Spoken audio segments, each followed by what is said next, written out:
Welcome, everyone, to this week's Global Intelligence Update. And as always, we've got a great guest with us. And let me just give you guys a quick overview of who is Marie-Therese Le Roux.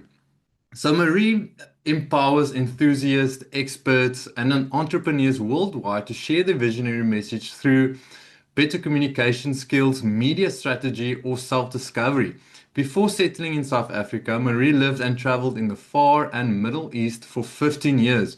Today, Marie mainly supports thought leaders through media strategy services, from building a personal brand, creating a media kit, building a robust presence, sharpening their LinkedIn profile, and facilitating media appearances. When Marie is not inspiring members of her media strategy mastermind group, she shares the visionary message. You'll find her concocting her next alchemic formula in the kitchen, pottering in the garden, or exploring pockets of untouched nature on the family farm. So, Marie, welcome and thanks for joining us. Really looking forward to the session today. Thank you so much, Chris. It's always such a pleasure to be here, and it's always wonderful to see these wonderful members of the Circle of Excellence group as we have the GIU conversations. And I'm looking forward to hearing from you today because this really is a conversation. So please feel free to share with us in the chat if you have questions or thoughts or experiences of your own, or just raise your hand so we know who to hand the mic to.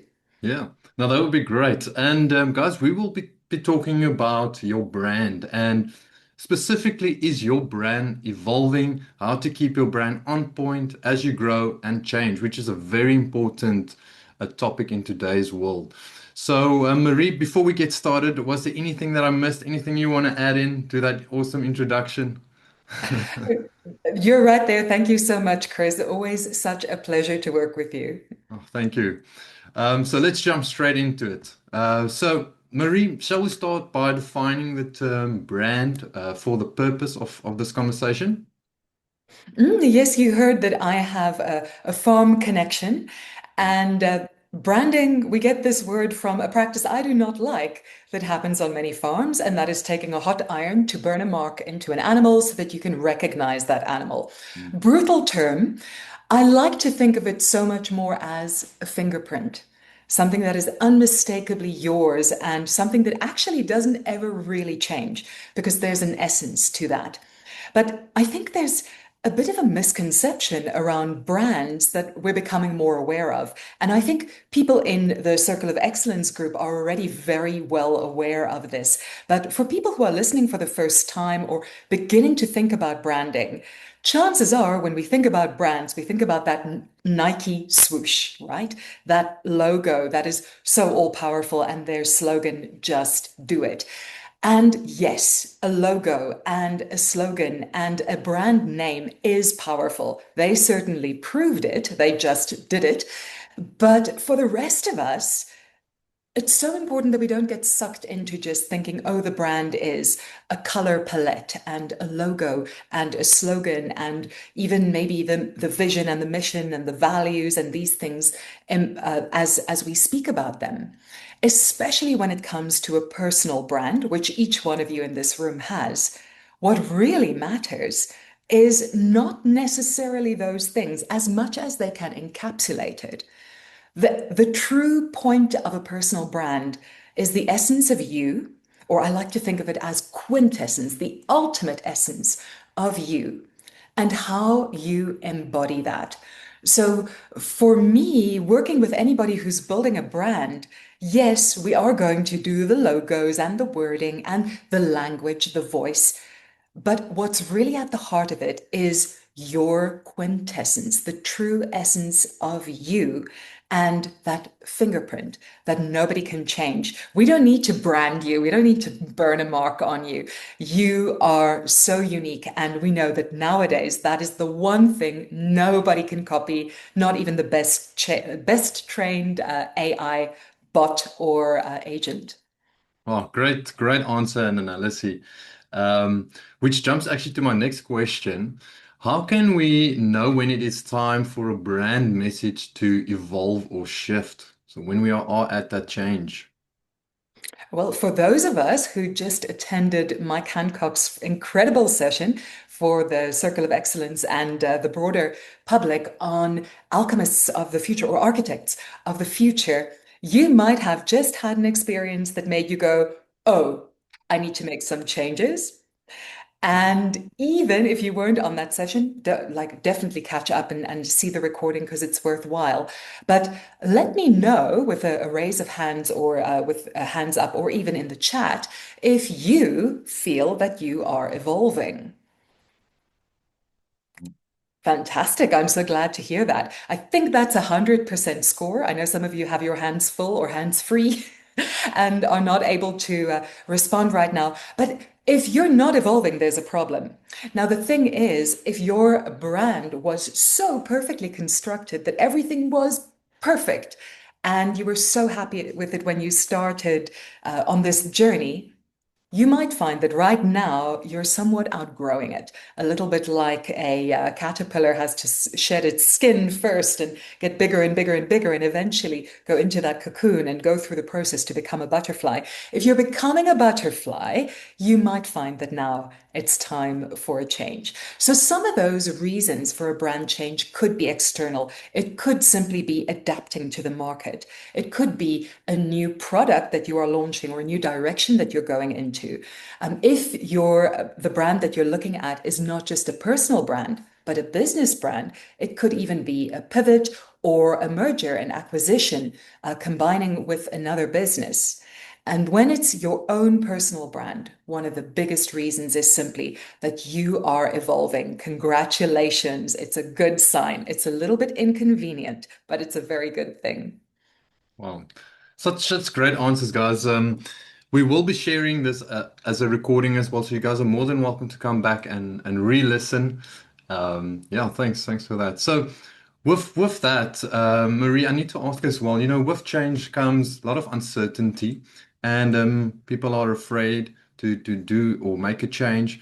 When a business or a personal brand pivots into a new direction, what are the most crucial or initial steps to ensure a coherent and a credible transition into the new phase? Thanks for that question, Chris, because it can be really easy to get completely wrapped up in the process of everything changing and throw out the proverbial baby with the bathwater. Now, I'd always recommend if you're going to make a change like this, looking into what you might call a brand audit. Now, you can do this quite formally, or you can very simply go and see where is my brand making me itch now? What's not fitting anymore? Where is it time for a change? But you might want to look at it a bit more formally and see where the changes are necessary. And what that's going to indicate is that you'll probably see that there's something in your brand that you really want to keep. Now, all of you are in business and you're familiar with the term of equity. Equity is your ownership and the value that you have in something that you own. It could be in a business where you hold shares or another area where you already have a significant investment. Now, in branding and marketing, there's the term brand equity. And your brand already has certain value that is well established. And if you don't believe me, go Google yourself, go see what's been happening even behind your back while you haven't been looking to give your brand a reputation. Now, unless that reputation has gone completely down the tubes for some reason, you really want to keep all the good of that. So you definitely want to start building on what is still good and valid and solid and sound and strong surrounding that brand, whether it's a business brand or a personal brand. Very often it's the personal brands that might change faster because you suddenly realize, oh, I have this new passion I want to follow, or you've got a new qualification, or you're now suddenly an author and a speaker where you used to just be a coach. So these are the evolutions. But go and see where the value is and see how much of that can you keep. We've all seen rebrands that actually annoyed us. They say one of the most divisive things in the world is Marmite. So I don't know who else loves Marmite. Like I'm the Marmite girl. I see Claire is pulling a face. So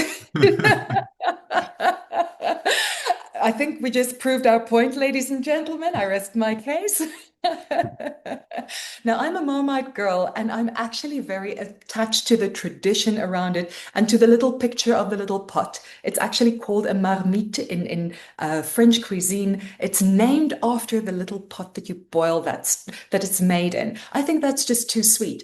And then they went to put it in a plastic squeezy bottle upside down with much more of a caricature picture. I was so annoyed. Don't do that to your people because now we know like Marmite is already a religion, right? It's got a fan following. And your brand is in many ways the same, whether you love it or hate it, and whether people, or whichever side on the fence they are. Claire, I'm sure changing the packaging of Marmite is not going to change your opinion on the taste. There you go. So the people who love you are going to love you anyway, but respect them, honor them, and please listen to them. Such a great answer, and I love the Marmite. I'm actually not a Marmite fan, Marie. Oh, looks like I'm alone today. Yeah, yeah. And I know I don't know if they call it the same in Australia, but it's quite big in Australia as well. I've seen quite a lot of videos of people sharing it as a tradition. Um, so it might be a place to go visit, Marie. I have some great great experiences there. But yeah, great answer. And yeah, that also leads on to my next question, which is how do you measure the success of brand evolution? And do you have any success stories from your clients that you can demonstrate a win? That would be awesome. Wonderful. I'd love to share a beautiful demonstration of a win. But first, how do we measure that? Because some parts of your brand evolution there are metrics. You can actually go and measure that. You can go and ask people what do they think about the new brand, and you can do all kinds of research and get the numbers. But very often, what's true about a brand is much more intangible. It's much more around the feeling that people get. And now your personal brand, you might repackage your personal brand, right? Many of us have seen, and actually, if you join the circle of excellence, that's often something that happens. There's this physical transformation as people move into this new brand. But the whole point is to bring it closer to your essence, not to change you, but actually to carve away at creating that sculpture of Yeah. who you truly are in your power. So, a successful rebrand is very often going to be around how do people perceive it? Because in so many ways, it's not quantifiable. And there are agencies that will go and measure this with numbers. But mostly, if you're a personal brand, if you're a smaller business, it's going to be emotional and difficult to track. And yet, sometimes there's something that you can measure. And I'd like to share three experiences, one from a short-term client, one from a longer-term client, and one from my own that actually showed me what a brand focus or a brand sharpening can do. It doesn't necessarily mean a full rebrand. It just means really tuning into what is really there. And so I'd like to share the story of two personal brands. The one is very typical of when people go through this branding process. And I've seen this time and again with clients, but with this client, it actually helped him to redefine who he is at a new stage of life. So working through the personal branding process meant having to go and pull those deep thoughts out from inside, because really a personal brand is who am I really? That's really what you're talking about there. What are my true values? And then from those things, who am I really? That is how you extract the images, the colors, the wording that becomes the brand. And the specific case that I think of is of an executive who'd gone right to the top and suddenly had that revelatory moment where he realized, I can't do this anymore and I have a different calling. And in that process of moving into his later calling, we then compiled the copy, the information for his brand, the wording, and the key documents like a speaker sheet and a media kit and a podcast one sheet. And as he stepped out of this, he knew better who he was. So that's the first thing is that especially on a personal brand, it gives you a stronger sense of coherence and alignment. And it actually just helps you step into that elevator with confidence. And when that person asks what you do, you're probably going to be really smart and you're going to say, but what do you do? And then you'll be able to really frame your message around what they want to hear and be able to do that clearly. So the first is clarity on your own brand and your message. And the second can actually be kaching. So that's a nice measurable one. I used to love in school getting a report card because it's kind of a way to track. And then in life, you don't get a report card, but the grown-up report card can often be the money. So it's a lovely way to get some feedback. And I worked with a speaker who'd been clarifying a lot of his message. And as he updated his LinkedIn profile, within a week, he got an invitation to a paid keynote, to do a paid keynote. And then I worked with another individual who'd been thinking of speaking, and that was specifically what she wanted to discuss with me. We literally had a 1 hour consultation, and I just listened to her and said a few things and said, but you say you want to speak. I looked at her LinkedIn profile and I said, have you thought of putting speaker into your headline? Within 3 days, she was contacted by an acquaintance who said, I love what you say. I love what you do. I never knew you spoke. I've got an event. Will you please come and speak? It was for a major, major energy organization that obviously has massive budgets. And it actually was an invitation to speak for money. It just never crossed her mind to charge for it. And when the event came by, they said, please send me your invoice. And she said, oh, I'm already on my way. It's too late. So she missed that opportunity. So literally two speaking opportunities for people that came within a short period of beginning to put themselves out with that new brand. And there's also something about it that tingles, we can feel when a brand is refreshed. That's why I really like the idea of a brand refresh rather than a rebrand. And a brand refresh, if you're evolving, you do want to do regularly. The third experience is one of my own, where I was working with my client who was looking for new opportunities. I saw a partnership for her and I set up a meeting with a person who had the opportunity for the partnership.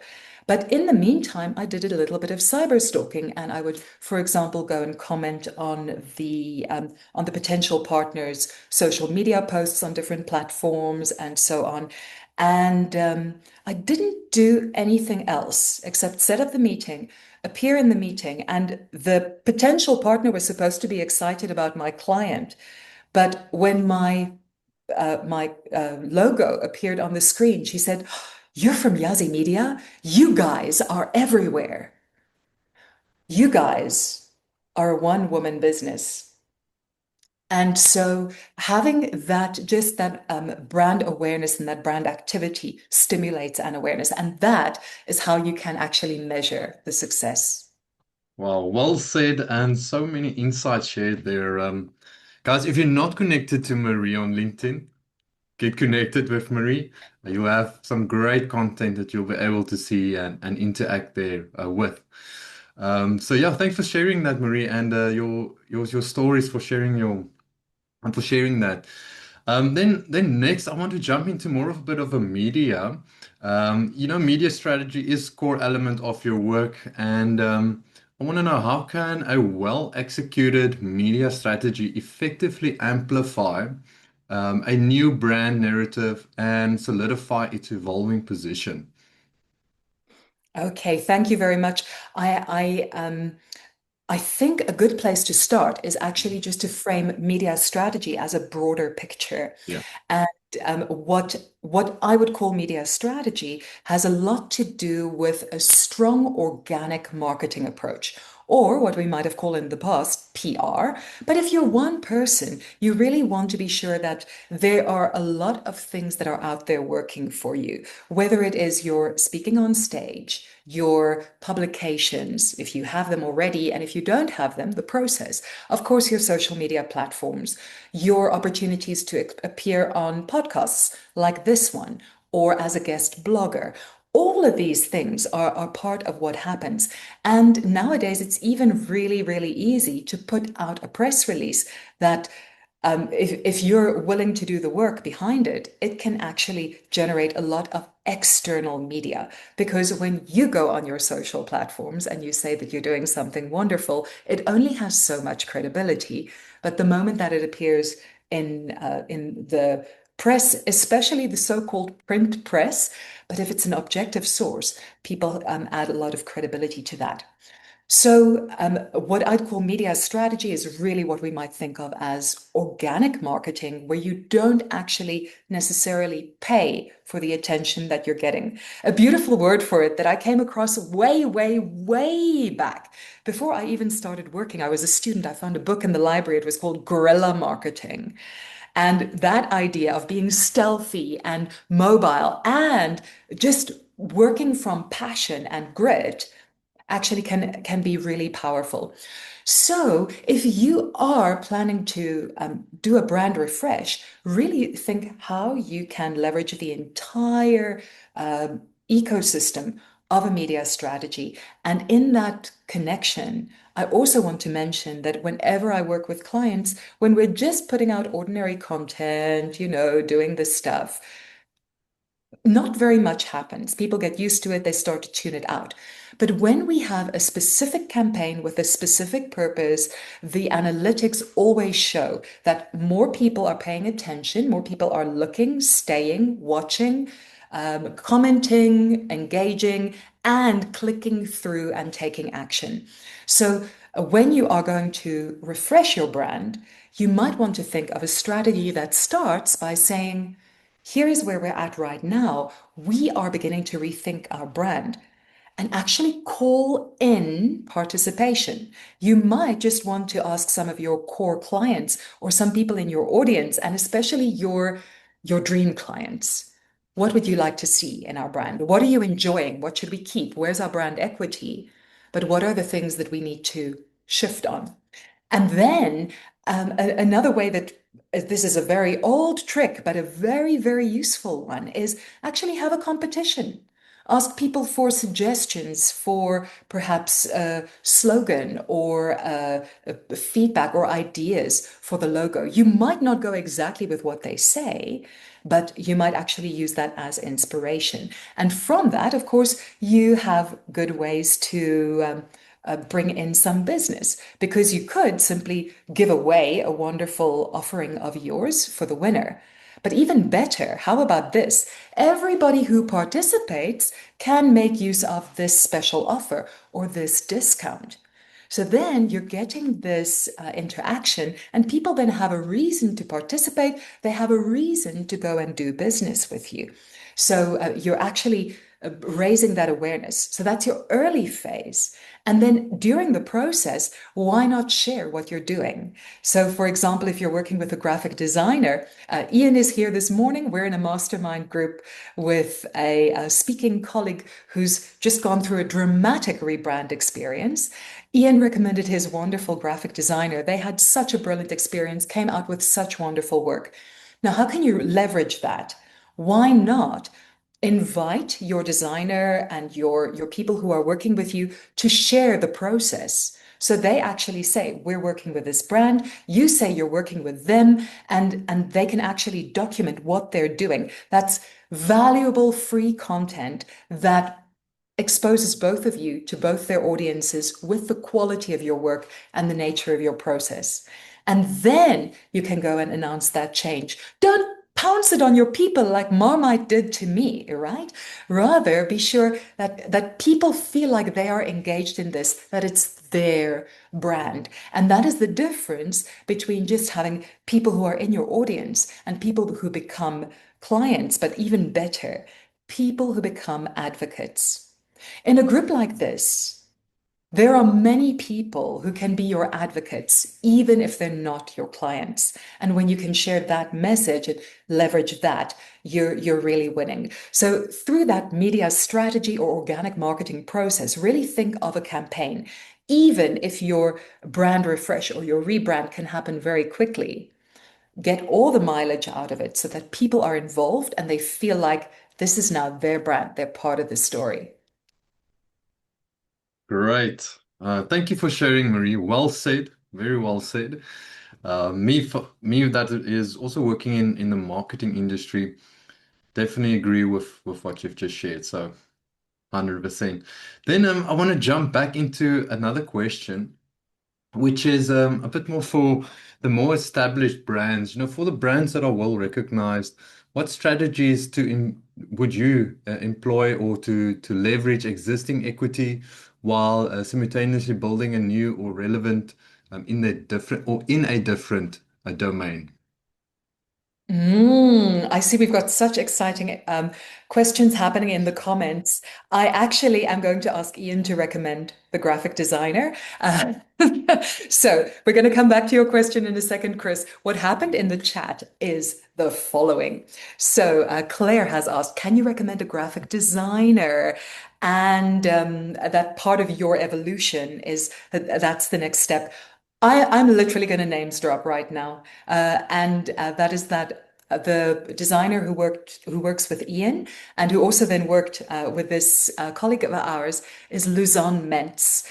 She is also a doula, so I like to call her the brand doula. She doesn't always like that very much, but it really is birthing a brand, and she's extremely intuitive, very symbolism driven, and brilliant at what she does and also responsive. So Ian is going to share her information in the chat. I think that's Luzon Mentz and her company or her work she calls Brand Mojo. Ian. I just want to quickly add in that she's quirky, and that she won't like working with a very conventional kind of thing. She loves things that are a little bit off the wall. Why am I thinking that's a good thing, Claire?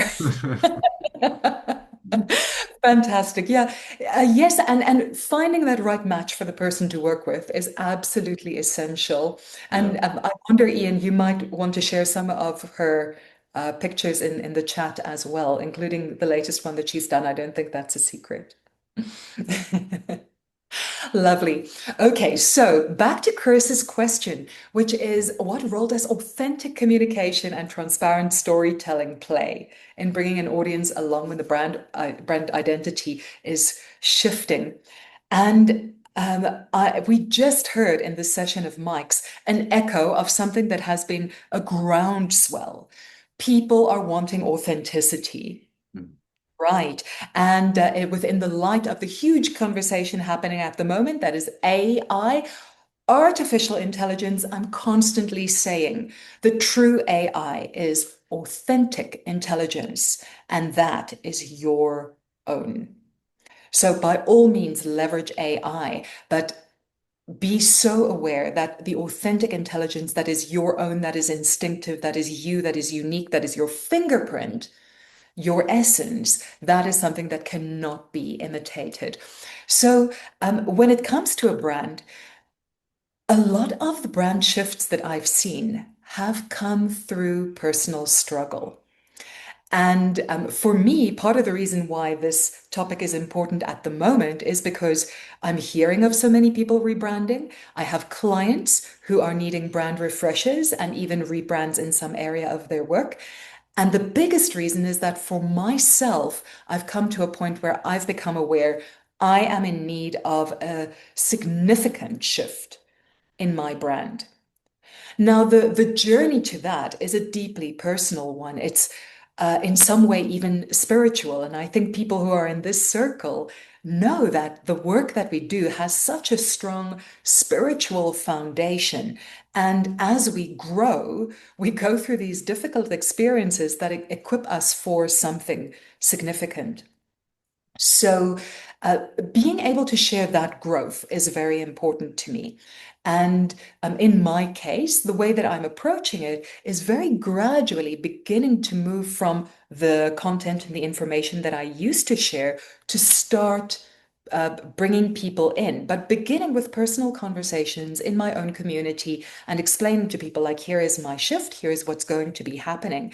And that also means that there are people that I'm going to lose because they wanted something specific from me, and that's 100% fine. But maybe I don't lose them as advocates, I lose them as clients. And then some of them are going to say, "Oh, but I love what you're doing. I never knew that was part of your whole alignment." And they're going to come along. And they also will bring other people with them who previously would not have been interested in my work because it wasn't related to them. So I think being able to articulate that honestly and openly and in an authentic way is something that people appreciate. So in my own case, I'll be my own case study guinea pig this time. And by the beginning of 2026, I should be able to tell you how that is going. So Chris, you'll have to do a very kind of different interview with me then. But I think people right now are so hungry for the authenticity, especially because of all these perfect little AI pieces of content that are going out, and we're all just tuning it out. We're struck by the real. Wow. Yeah, very very true of what you said with AI specifically. And yeah, that actually jumps into my next question. Not specifically on AI. You know, these days a conversation or a webinar or podcast without AI is not a podcast or not an episode. You know, it's mentioned in everything. We have AI involved in majority of the things that we do. You might not even know it, but it is running in the background. Mm. So, next up is quite a good question. And from your personal perspective, or even at Yazi Media, what are the common misconceptions or mistakes people make when attempting to redefine or evolve their brand, and how can they be avoided? I think that is quite an important one for the listener specifically as well. Mm. I have a story around this, and I've recently been working with a client who runs a family business. So she built a lot around her brand, and she has such exquisite symbolism behind everything that you see in the logo. So much thought and heart went into it. And she documented this in a spreadsheet, and it was like, here's the exact color and the hex code so that you never get it wrong. And here's how the dimensions are, and here's how much space you must leave around the margin, and all of this. And all of that information was there. But she never shared, here is why I use a triangle. Here is why I use these colors. And so it was a family member of hers that was using this, like, involved in rebranding or sharpening the brand and having more brand definition. And the lore behind what had become the brand had not gone into the spreadsheet. And so, actually, having the discussion with the two of them, where they could actually reignite this passion for, oh, that's what it means, and here's where it comes from, just helped them to be sure that they keep that brand equity and the storytelling and the spirit and the symbolism and significance behind it. So, I'd say one of the biggest misconceptions or mistakes, let's go to mistakes, is losing the brand equity that is already there. But one of the biggest misconceptions is that a rebrand is a big thing, um, in that everything needs to change. I think the what we need to know is that actually having that regular brand sharpening can be much more valuable because it can happen with you. So every now and again, perhaps twice a year, come in and check. Where are you with everything in your brand? And probably most things are going to stay the same. But there might be some things where you realize, oh, this is now better. Here is something that I can now advance. Technology is moving so fast that you can actually do so much more now than you could before in so much more efficient ways, and better and faster and more impressive and more easily, and all of this. Don't lose that opportunity and feel my brand is a done deal. I've already done my homework. But rather really use the opportunity to regularly do a small brand refresh. So there isn't that much left to do. Oh, and one of the worst problems you can have is bringing over the legacy issues. So if there's something that's bugging you about the brand, and now is not the time to do any changes, just go keep a little document, keep a note, everything that's bugging you. Oh, why can I never find that image? Oh, or why each time when I'm looking for this thing, I find a very large image and then people complain. How can I solve this problem? Or like what happened with Chris and me, if you solve this problem, you can make things really easy. So because there was a different guest scheduled for this session, Chris contacted me on Friday, and I said to him, "Well, yes, I'm in. I'm not sure what I'm going to talk about yet, but let's make it happen." And of course, it was a very short timeline to share everything. But because everything is there in my brand template, I can just grab a bio, grab photos that he can choose from, different versions, because maybe he wants something that's framed and maybe he wants something that's bigger and wider and so on. So if everything is ready, I can grab and go. And that's what your brand template is for, which is what I'll be sharing before we finish. Awesome. Thanks for sharing that, Marie. And yeah, very, very true. We can see you and Ian are always ready and stacked to go with your branding. So really, really well done. If guys, that's why I said if you're not connected with Marie on LinkedIn, check her out. Ian is also on LinkedIn as well. Ian Hatton, he is in chat. You guys can see his name spelling right there at the top. Add them. Are really, really good connections to have. Then I want to jump into the next question, Marie. So we've been covering branding and existing businesses, changing your brands. Here's a question for those that are maybe tempting to go into it, or tempting to start their own brand or business. What key advice would you offer to entrepreneurs or professionals who are in the early stages of defining their brand, keeping it future flexible, and potentially for evolution in mind in the future? There's something that we started with so much excitement with that I was scared to do it. But maybe let's do this. Let's go a little bit off the walls. I'd like to invite you that if you're in a safe space, it doesn't, well, I don't know, some of you might be driving because I can't see your camera, but I can't see your face. So if you're in a safe space, close your eyes. If you're driving or doing something dangerous, please just take a little mind holiday, but stay focused. And or you could just soften your gaze and think about the future where you see yourself headed, the ideal future that you'd like to see as you become this fuller and fuller expression of your quintessence. Where would you like to be? What are you doing?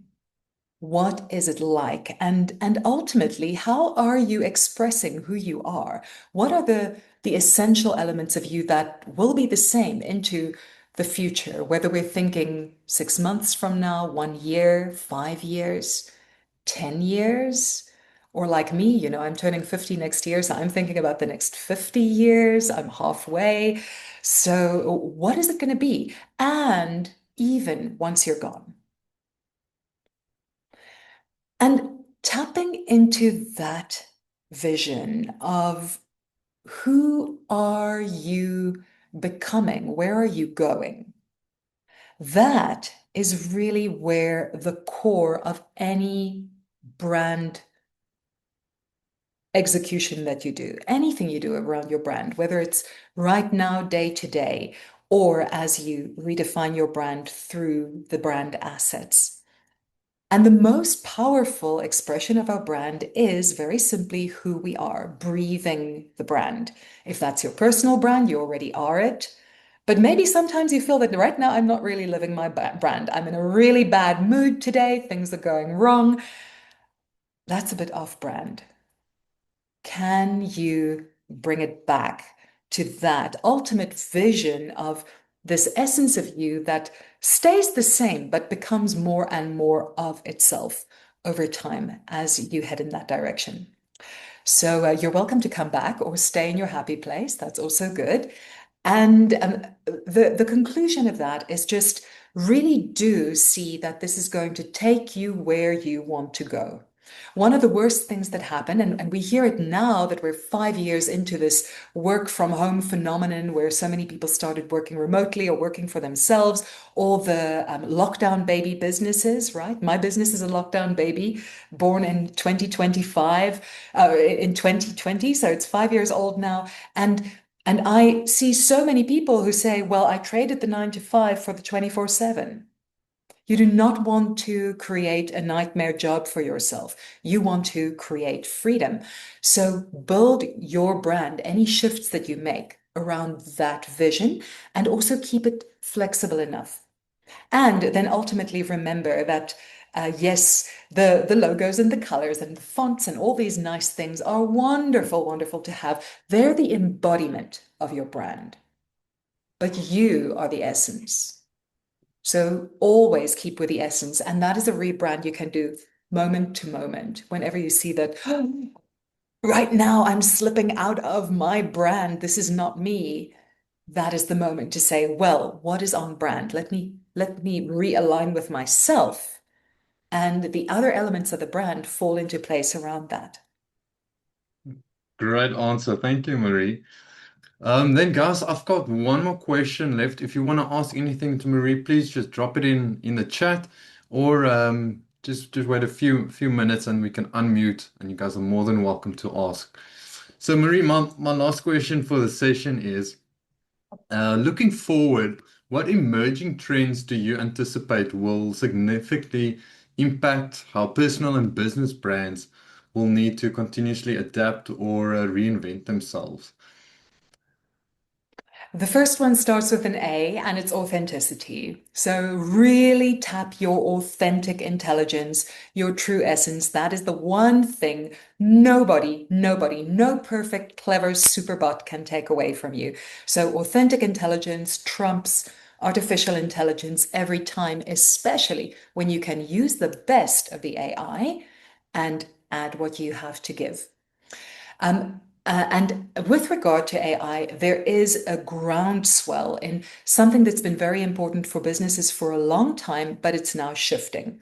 So everybody who's been working with any kind of business marketing has come across the term SEO or search engine optimization, where we've been sure to help the search engines find us. So when people are looking for something, that we will be the ones who pop up on their screens.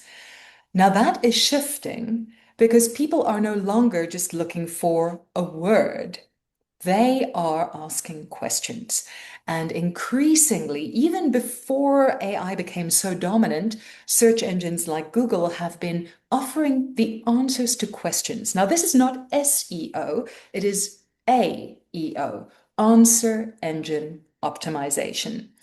And with this, it's no longer just the keywords that are important, but how we ask questions. So associating your name and your brand with the questions that people ask is a very good way to start getting the attention of the answer engines. And if you're creating content, having those questions in your titles and in your wording and in your descriptions is very helpful.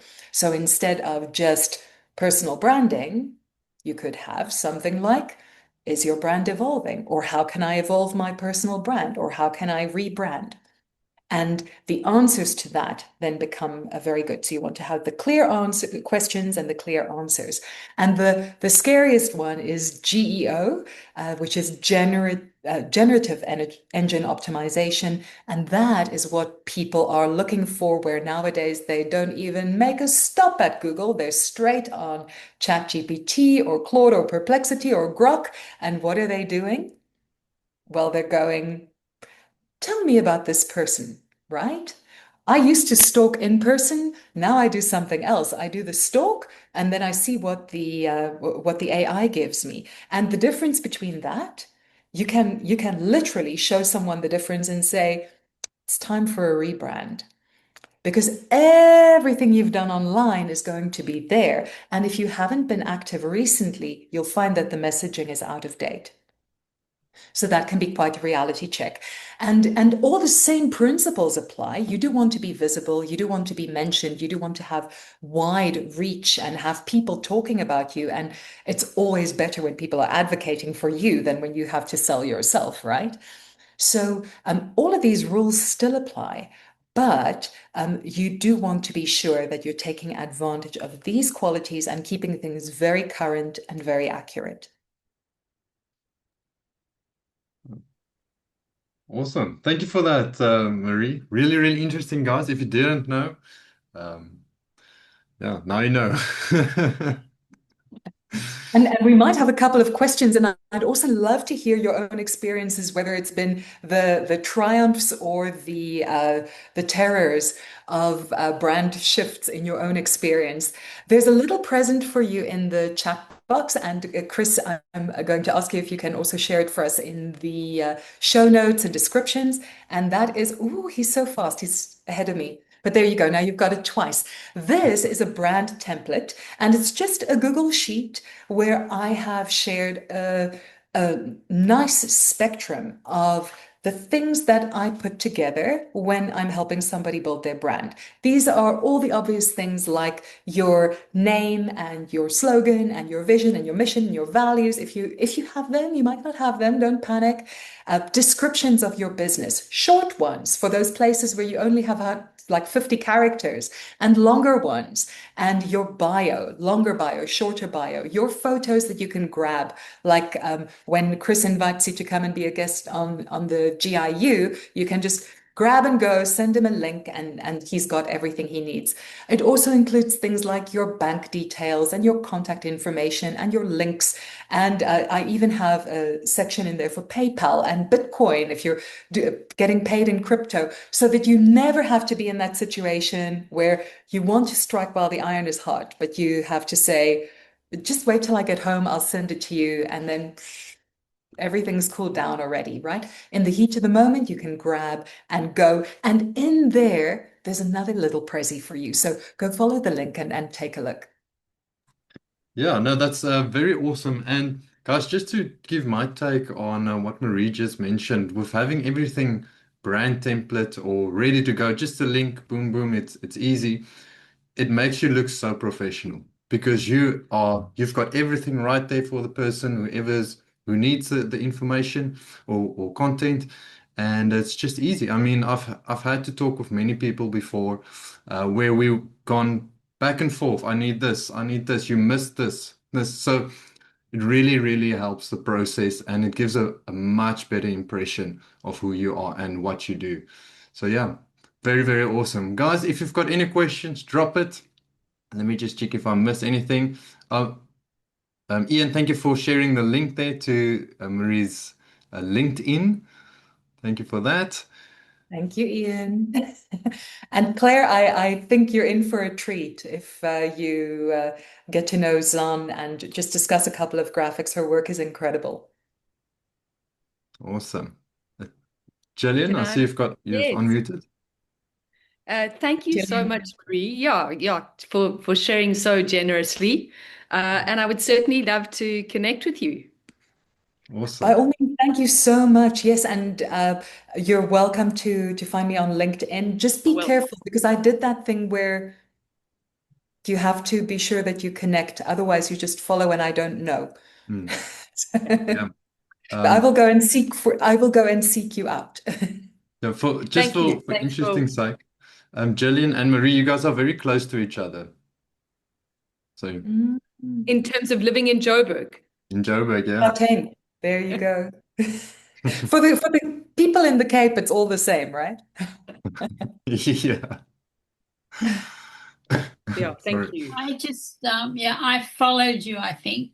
And I think I've clicked a wrong link in the brand template. So I'll just do it again. Oh, Okay. It took me to a Chrome extension, but it's okay. I've got the spreadsheet now.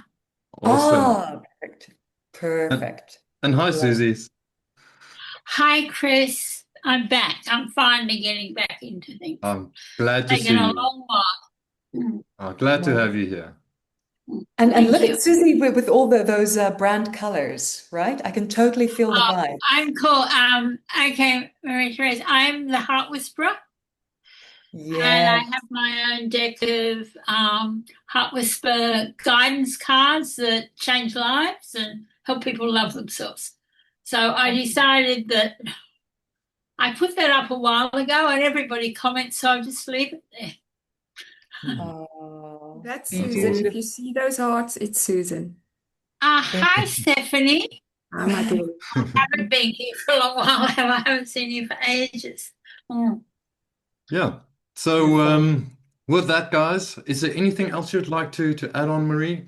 Um, Lots of information. So I will be If sharing you, the recording if you guys want to just rewatch or re-listen, podcast version or YouTube version. It's all up to you. You can also view or review, rewatch this in the Circle of Excellence private membership platform. So yeah, Brilliant. uh, looks like that's all. Thank you everyone for joining us this week. And Marie, just want to thank you again for sharing all your knowledge and your insights. Really, really appreciate it. Even on a short notice, you really, really are awesome.